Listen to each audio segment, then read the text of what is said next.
All right. I don't know how to tell you this, but you need to stop wondering what she's thinking. If you've ever asked that question, well, I wonder what she's thinking, or are you asking her, babe, what are you thinking? What you need to be asking instead is, what are you desiring? But you don't need to ask that because it sounds weird, right? You just need to clock it. And the best way for you to clock is by understanding that seduction is suppressed desire. I'm going to repeat. Seduction is suppressed desire. And the language it speaks is not English. It's eye contact, it's body language, it's tonality, it's energy, nervous system calibration. And this is why you may be handsome, you may be the most confident guy in the room. If you don't understand this, you're going to struggle to have a great sex life or have a decent relationship with your partner without her feeling like, as you are looking for a bit of intimacy, she now feels the pressure of you wanting it more than you should have, right? So a lot of guys, no one teaches us this, right? But desire speaks in emotion, and a lot of us guys thrive in just saying things like we're just logical. Well, when I hear that, I just hear a guy that pretty much doesn't want to admit it, but may have a hard time in understanding these women. And the reason why that is because I used to be logical. So just a bit more about me. So I'm an international speaker, consultant, and author who's shared all these insights in a book available on Amazon. The link is in the description. And with the clients I work with, I go through this recalibration that rebuilds this attraction, because we've been misguided as men. We think that, you know what, as long as I'm looking well prepared, I'm come across confident, I've got my money in check, I'm feeling good about myself, she should be feeling the same. And the truth of the matter is that, like I said to you just now, seduction has its own language, and until you learn how to speak it, you're not going to have a great time at understanding how to thrive with intimacy. And I learned this through especially my single experience, where I was traveling a lot. I had my bucket list, and I'd done some things that, again, I really wanted to do as a guy who was single, and I'm not going to explain what those things were. But in other words, what I basically understood about women is that their desire is suppressed. Why? Because of generation pretty much shaming them for being upfront. So they've now created, over the long run, a language that speaks through eye contact, speaks through body language, speaks through how they conduct themselves in specific areas. It only comes by you increasing your awareness when it comes to the emotional space, right? And again, even things like emotional safety, we feel like that's just about being present, asking nice questions. No, it's about understanding that in that language, the key is presence, containment, and direction. Okay? The moment they feel you're present, the moment they feel that you're able to contain whatever it is they're going through, as in imagine there was like a fire and they're behind you and you just hold the flame because you're able to, control the whatever's in front of you, right? And then you're able to direct. That there is going to give them that emotional safety that you need. And presence is what a lot of men misunderstand. They think that as long as they're in the same room, that's presence. That's not presence.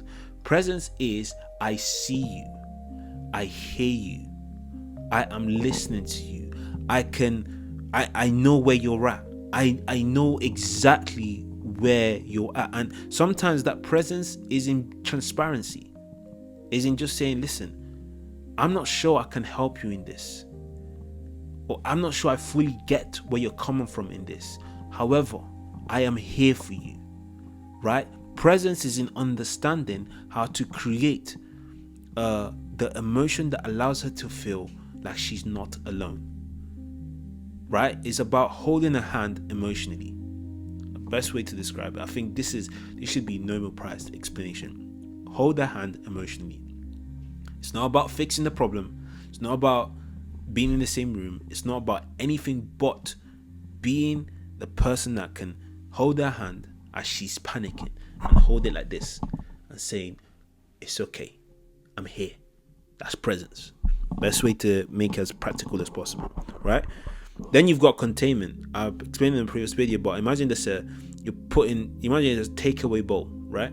One takeaway bowl, you pack it up, and then you can't close it because the rice there's no space for anything else, right? That's poor containment, or the containment in there is limited. Good containment is there's space for the rice, you can add the chicken, you can add salad, and there's still space, and you close it and it's all good, right? So to bring it back to the relationship side of things, when she's going through things, if you've got a limited containment, whatever she's going through is going to consume you. It's going to ruin your day, it's going to ruin your morning, it's going to ruin your whole day, and you're going to allow her to feel it too, because it's starting to leak in how you carry yourself, how you present yourself, how you conduct that conversation. When you have large containment, whatever she's feeling, you're there because you're present, but you're also able to contain it because you've got space for it, right? And that's because you created space for yourself. So you've seen what she's going through and you said, oh, okay, I understand why she's going through that.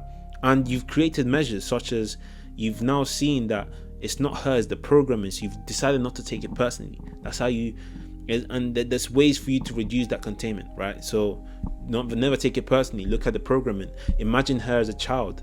Understand that you're not here to react, you're here to respond. So these 4 things alone, as you're now doing the deep breath work as well that I mentioned in previous videos as well, where as you can feel your anxiety, or you can feel your defensiveness or your guardness coming up, you start asking yourself things like, I wonder if this is personal, or you start asking yourself, where's this coming from, right? And you start asking, as you ask yourself that, you start to realize that it shouldn't feel that way, right? You start challenging those defensive instincts, or those triggering, like you stop letting your trigger respond for you, you let your direction, you let your identity respond for you instead. Because there's 2 identities in you. That's your triggers, and then there's your identity.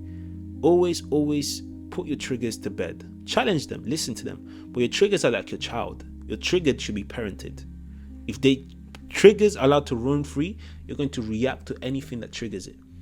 If your triggers are parented, you're going to acknowledge them, you're going to feel them, but you're going to hold their hand and say, it's okay, I'm the parent here, and this is not what we react to. We say, not today. Okay? So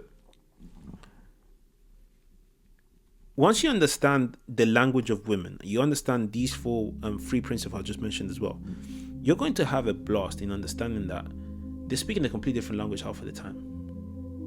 And as you're speaking English, trying to come through with logic and say, obviously she's going to pick me because I've got the Rolex, or I've got the G-Wagon, and I've got the Rolls Royce, whatever the frick is, you're going to be blindsided by the guy who hasn't got much, but he understands the language of women. So if you want to understand exactly how to implement this in your personal life through a one-to-one, so I can understand you and meet you where you're at, drop me the link is in the description for one-to-one. Really hope this video has helped you, because it's very, very practical. I think the main thing you can do is slow things down, okay? Understand that nothing is personal, and dissect, is this our identity, is this her core value speaking, or is this her triggers? If it's her triggers, then don't take it personal, because that's programming. But then you gotta ask yourself, does she have the tools to deal with it for herself? And then that's when you raise the mirror and say, hey, you know that was your trigger, right? And you say, look, I can't fix that, but you can. And I hope that through your accountability, through the pillars, and before I go, I'm going to explain the pillars briefly. So you want to get into a relationship, you need to have these 5 things: value alignment, accountability, leadership alignment, unhealed trauma tools, and healthy conflict dynamic tools, and then emotional intelligence, right? I'm not going to explain too much, but to keep those long story short, once you have these 5, you can go back to the drawing board and say, hey babe, we said we're going to be accountable. This is your trigger speaking. I think you should be using your unhealed trauma tools to deal with this one. And you don't even need to say it that way. You just need to say, hey babe, look, I get where you're coming from. Again, as long as you meet them where they're at, everything from there can be taken properly. Because the reason why they get defensive is because you haven't met them where they're at.